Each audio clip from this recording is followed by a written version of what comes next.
Всем привет, с вами Сашок 13 из клана Русские Медведи. Сегодняшний обзор мы посвятим построению баз в КВ. Это очень важная вещь для войны, так же как и нападение. К сожалению, у нас сейчас базы не очень хорошие.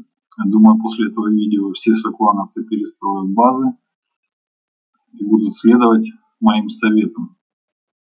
Я заготовил несколько фотографий баз, но не советую точно их копировать в интернете. Поищите, очень много сейчас антитрешек, но советы являются основными для постройки таких баз, как антитрешки. Сегодня Supercell опять нас удивил. Буквально перед снятием этого видео Дамир. Перед этим видео вышли новости об обновлении. Расскажу о некоторых из них. На ТХ-11 у нас появятся башни визардов 9 левела, что явно очень хорошо для обороны. Увеличат уровень хранилищ. Сейчас у нас максимально это 11, вместимостью 8 миллионов. Теперь у нас будет максимально это 12, и вместимость будет 10 миллионов ресурсов. Только представьте себе. И самая хорошая новость, это будет обновление лаборатории до 9 уровня. И догадайтесь, что там будет. Конечно, маги 7. Мы этого долго ждали, и вот наконец-таки дождались. Посмотрим. Так, приступим. Вот первая база. Такие базы называются антитрешки. Это база Макса Лука. Я ее взял в Ютубе у него на канале. Надеюсь, он не обидится. И на примере этой базы разберем основные принципы построения базы антитрешки. Самый главный принцип, как вы видите, это постановка КК в центре базы.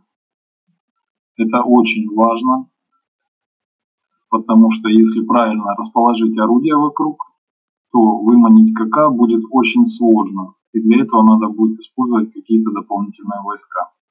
То есть мы располагаем КК в центре базы и оружие располагаем по внешнему кругу. Когда вы нажимаете на КК, появляется круг и видно, куда примерно ставить орудие. Орудия не должны заходить внутрь круга, они должны или пересекаться им, или быть немного дальше. Как эти мортиры, вот это, пушки. Понятно, то есть КК ставим в центр базы. И сразу скажу, что выманивать КК сейчас самое лучшее это кабанами. Почему? Потому что в КК в основном сидят шары с драконами, или на ТХ-9 частенько сидит гончая.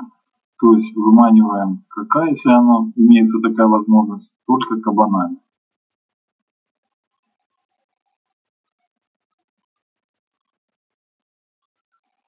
Второй принцип построения таких баз, это обязательно в центре должна быть королева. Обязательно. Королева располагается рядом с КК, слева, справа, неважно. Главное, чтобы королева была вот в таком круге, то есть находилась рядом с КК. Рядом можно установить ратушу, так как у нее очень много ХП, как и у КК. И также рядом где-то устанавливается хранилище черного. Вот эти три здания имеют самое большое количество ХП. И в бою будут защищать королеву. Третье правило. Рядом с королевой для ее защиты обязательно устанавливается король. Это обязательно. Следующее правило немаловажно. Это установка больших бомб. Сколько я бьюсь, в плане у нас только Леон в последнем КВ поставил спарку и, по-моему, Хан. Остальных бомбы стоят, я имею в виду ТХ-9, бомбы стоят одиночные. Ни в коем случае, только двойные бомбы. На данном картинке вы видите установлены две большие гиг-бомбы. Они охраняют визард и арбалет. При нападении кабанами, например, с этой стороны, После убийства вот этой башни луков кабаны сагрятся или на арбалет, или на визор и попадут на двойные бомбы. Тут то же самое. Бомбы нежелательно ставить в первом ряду обороны, потому что их тогда будет очень легко взорвать одним кабаном. Надо ставить ближе к центру, желательно во второй линии обороны или в самом центре. Также на ТХ-9 я всем рекомендую ставить ближе к королеве скелетиков. Скелеты обязательно должны быть максимального левела, так как они тоже очень хорошо помогают в защите. ТХ-9 в основном берутся над землей, шарами я очень мало видел, хотя тоже берутся. Лучше делать скелетиков на землю. Это в случае, если у вас максимально прокачанное ПВО. Следующий немаловажный фактор –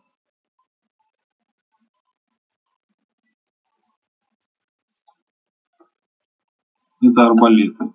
Арбалеты обязательно должны стоять у нас только вверх. Запомните.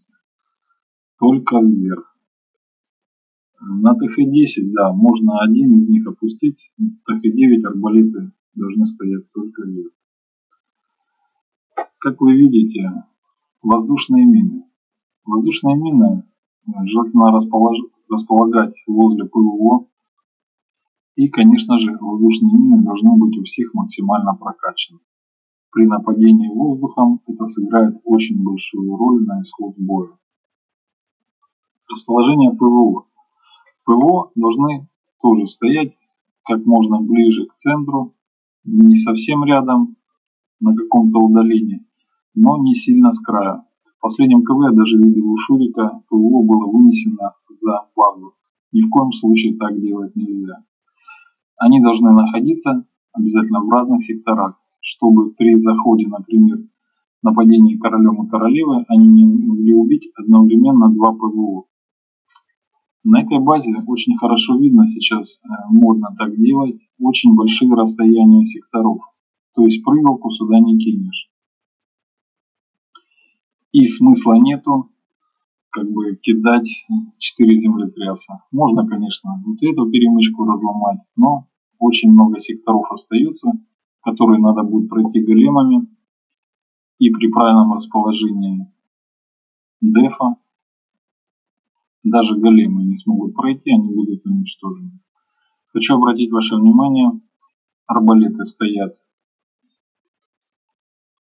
не в одном секторе, они находятся в разных секторах. Чтобы одновременно убить два арбалета, так не получится. То есть, если атака будет идти отсюда, убьется этот арбалет, этот будет отстреливать воинов. Также немаловажную роль играет расположение прыгалок. Прыгалки должны устанавливаться у орудий. Но где-то эта прыгалка, я не знаю, зачем он сюда ее поставил. Скорее всего, ее надо было поставить вот сюда. Вот сюда. Ну и так далее. Также при построении таких баз допускается вынос отдельных орудий за пределы базы. Например, вот пушка стоит у него на выходе.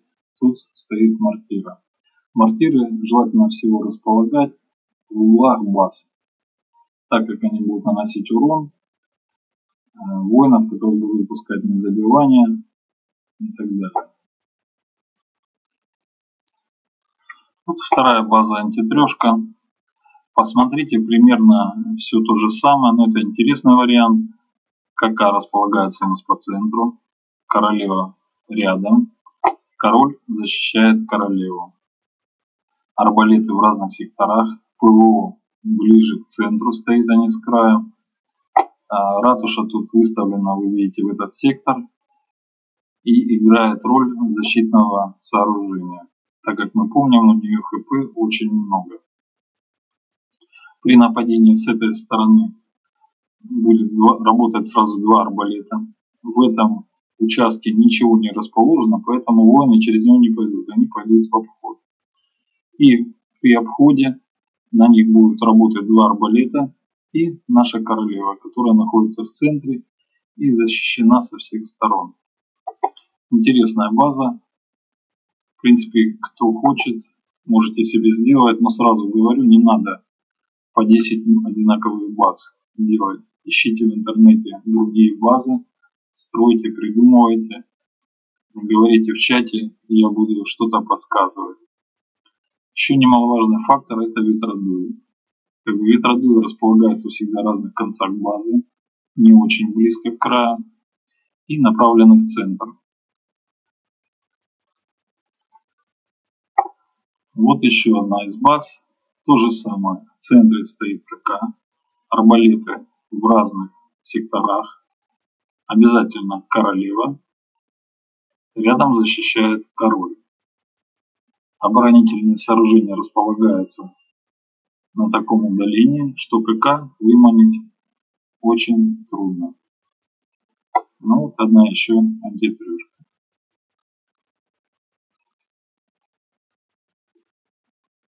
Еще одна база антитрешка, то же самое. Центр, королева, король, КК, ратуша. Черный выставлен немного в этот сектор. Защитные сооружения располагаются также по внешнему кругу КК, чтобы его трудно было выманить. Плохо, что не видно ловушек. ПО расположены тоже ближе к центру, арбалеты подняты вверх. Ну и последняя на сегодня база. То же самое. КК в центре, королева, король. Ратуша выполняет защитное заграждение для королевы, чтобы ее не убили. ПО стоят ближе к центру. Внешние орудия расположены по внешнему кругу. В данном случае, видите, вынесена Тесла. На нее агрятся големы и отвлекаются, пока на них идет направлен деф, расположенный в этой области. Тут, как я понимаю, голем должен был идти сюда, чтобы прорваться в этот центр и перепрыгнуть, убить королеву, арбалет. Он сагрился на Теслу. И пока будет ей заниматься, конечно, будет много урона нанесено этому голему. И, в принципе, атака немножко не получится. Потому что если выпустить магов, тут у нас мортира стоит, башенный лучник, который будет работать по этому сектору. Тоже неплохая база. Так что внимательно слушайте советы, которые я вам тут насоветовал. Переделывайте базы КВшные. КВ мы начнем завтра в 20 часов. То есть у вас есть еще двое суток. Думаю, за двое суток можно построить хорошую базу. Спрашивайте в чате у руководителей, у меня, будем подсказывать. Кто переделал базу, также прошу писать в чате, будем ее смотреть.